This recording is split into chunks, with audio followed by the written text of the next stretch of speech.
Zakhari Franklin chooses Illinois.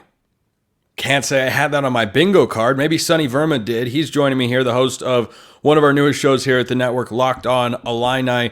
Sunny, when I look at Illinois' schedule, they've got some heavy hitters there, and this is a team that, we're going to talk about quarterback Luke Altmaier in just a moment, but does the addition of Zakhari Franklin at wide receiver, who was a 1,000-yard guy at UTSA, didn't work out for various reasons at Ole Miss a year ago, should he be a reason that some of the big teams, Oregon, Michigan, Kansas even, look at Illinois and they feel just like a little bit more concerned?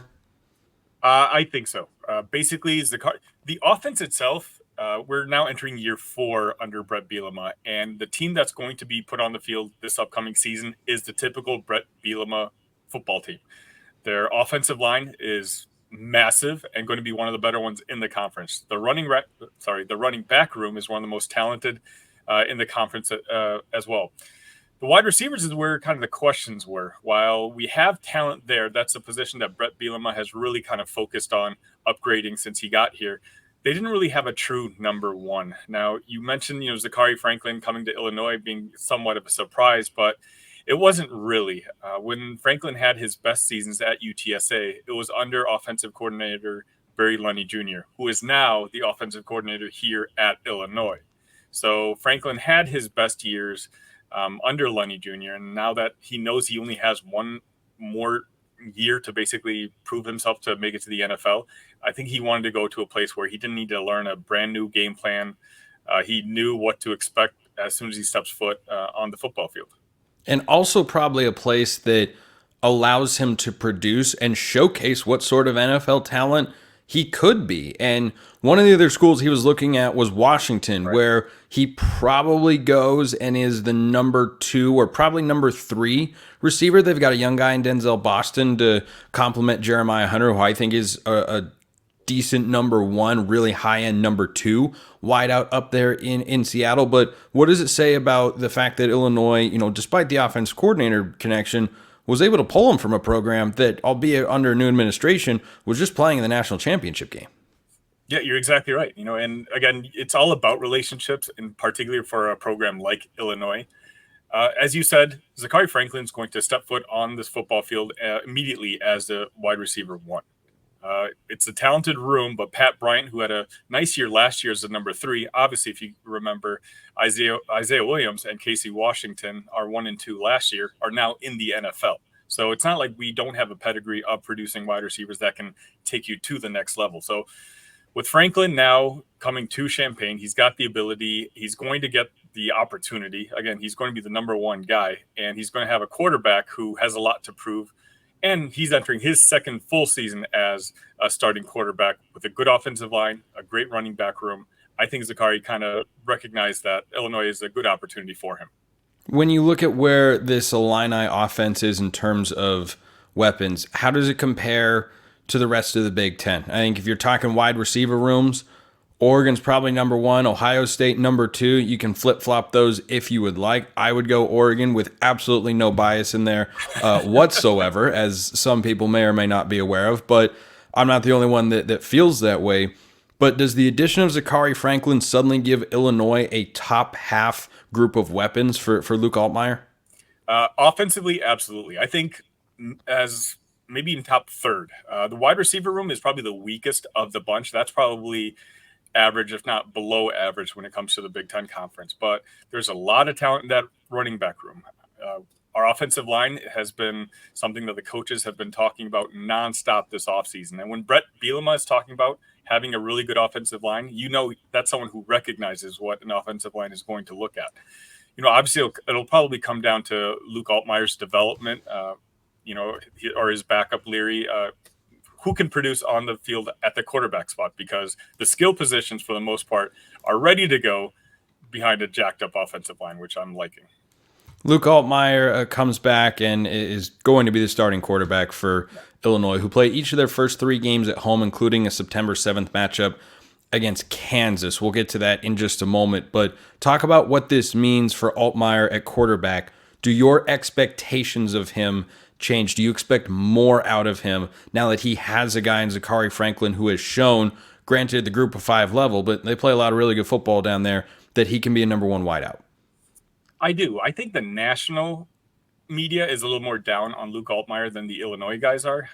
The 2 national games that we had last year were against Kansas, and I believe it was a Friday night ESPN game, and then where Luke Altmaier was running for his life because we were having severe offensive line issues early in the season. And then the second game was a noon kickoff against Penn State, where Luke Altmaier had 4 interceptions, which of course did not do him any favors when it came to national perception. But he really turned things around by the end of the year. And I know he got replaced eventually by John Paddock, but that's simply because John Paddock caught on fire. He was throwing 400 yards. There's no way you can bench a guy like that. But again, it was Luke's first full season as a quarterback last year, and he did show development. He was in the top half quarterbacks by the end of the season last year, and I think statistically he's one of the best returning quarterbacks into the Big Ten this year. So I'm pretty excited to see what he has in store next season. Oregon has, or Illinois rather, has a gauntlet that includes Oregon. In a 4-game stretch, they'll play at Penn State, then they'll host Purdue. That's a much more winnable game, but certainly you're familiar with the defensive coordinator that is now, or former defensive coordinator that's now the head coach in Ryan Walters there at Purdue. And then Illinois hosts Michigan, then they go at Oregon. Gosh, are they winning more than one of those games, Sonny? It lightens up in the second half of the year, but if you feel as confident in the weapons that Illinois has got here with Altmaier at quarterback, can they win 2 of those games? Because any one of them would be a monumental upset, but I've seen Illinois do it before. Yeah, maybe not any of those games outside like Purdue, as you mentioned, but I think this year the barometer is going to more so be like that Kansas game and the Nebraska game, which I think is a 3rd or 4th game on the schedule. Now, Kansas and Illinois are kind of going through similar paths in the sense where they both had coaching vacancies at the same time. It was long rumored that Lance Leipold was going to be the guy at Illinois, but ultimately Josh Whitman, the AD, decided to go with Bret Bielema, and now we see the turnaround story that Lance has had in Kansas, including the butt whooping they gave Illinois last year. So I think that was not a pretty football game for the orange and blue. And so you're kind of testing those programs. They've been on a similar trajectory. If we get blown out again, then all of a sudden there's going to be people looking around wondering if we ultimately hired the wrong guy. The other game, Nebraska's got a lot of positive buzz going into this season. Obviously, they've had an amazing offseason, but Nebraska always thinks they have an amazing offseason. They haven't always had Matt Rule as their head coach, in their defense. Well, yeah, exactly. Like a lot of people are expecting that Matt Rule's second year bump, but last year's Illinois-Nebraska game was one of the worst football games I've ever seen in my life. It was really, really bad, and both teams are expected to make jumps this upcoming season. Now, Nebraska's got a very light schedule, in particular the first 6 or 7 games. They're projected to go undefeated in that span. But if the Illinois offense is as good as I think it can be, having a freshman quarterback on Nebraska's side, I think can give Illinois the opportunity to try to steal one of those wins early. Yeah, with Zakhari Franklin in there to help Luke Altmaier, I would watch for the Illini in those games.